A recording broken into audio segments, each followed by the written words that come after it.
السلام علیکم۔ قانون سے آگے ہر شہری کا بنیادی حق ہے۔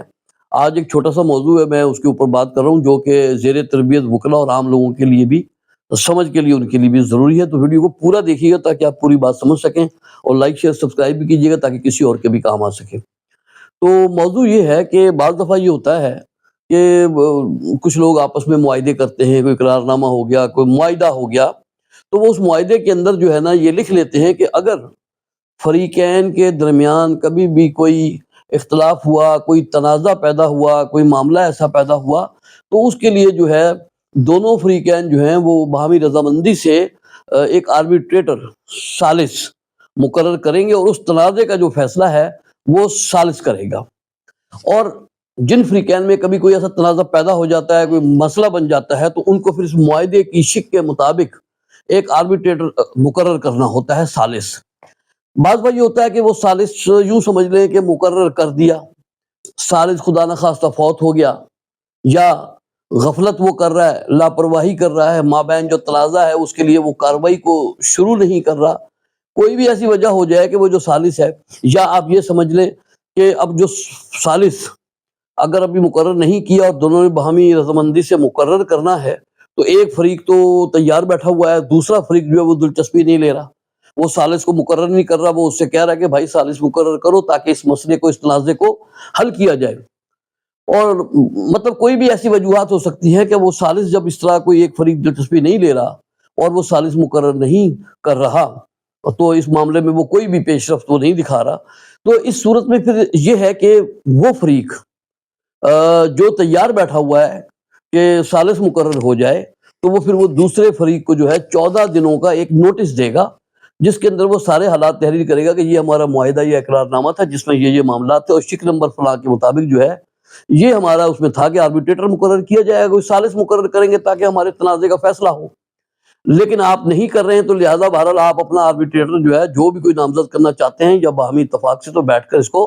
مقرر کریں تاکہ ہم اس کو آگے معاملے کو چلائیں اور تنازع کو حل کریں۔ اگر تو وہ کر لیتا ہے پھر تو ٹھیک ہے، لیکن یہ تو ہم اس صورت میں بات کر رہے ہیں کہ اگر وہ اس صورت میں بھی وہ 14 دنوں کا نوٹس دیتے ہیں، وہ پھر بھی اس کے باوجود بھی کسی قسم کی کوئی بھی مطلب اس کے اندر کوئی پیش رفت نہیں کرتا اور ٹال مٹول اور لیت و لال سے کام لیتا ہے، تو پھر وہ فریق جس نے اس کو نوٹس دیا تھا وہ عدالت کے اندر جا سکتا ہے۔ عدالت میں جا کر وہ دفعہ 8 ثالثی ایکٹ 1940 کے تحت درخواست دے گا کہ اس طریقے سے ہمارے درمیان یہ ایک معاہدہ یا اقرار نامہ تھا جس کی شک نمبر فلاں کے مطابق یہ تھا کہ کوئی تنازع اگر پیدا ہوا تو پھر یہ جو ہے نا ایک آربیٹریٹر مقرر کیا جائے گا، تو وہ بتائے گا کہ میں تو ہر ویلے تیار رہا ہوں، لیکن دوسرا فریق جو ہے وہ اس کے اندر لیت و لال سے کام لے رہا ہے، اور آربیٹریٹر جو ہے نا ابھی تک وہ نہیں ہوا، تو عدالت سے یہ درخواست ہے کہ اس کو نوٹس کرے، بلائے، اور پھر اس کے بعد آربیٹریٹر مقرر کیا جائے تاکہ تنازع کا فیصلہ ہو۔ تو یہ درخواست وہ عدالت میں دے گا، پھر عدالت جو ہے وہ اس کو نوٹس بھیجے گی، اس کو بلائے گی، اور اس کے بعد ان کے درمیان جو ہے ایک رضامندی سے یا عدالت خود بھی پھر آربیٹریٹر مقرر کرے گی تاکہ وہ اس کا تصفیہ کرے، جو بھی اس تنازع کا معاملہ ہے اس کو حل کرے۔ اچھا، یہ تو اب ایک بات ہو گئی۔ دوسری بات جو اہم ہے، بعض دفعہ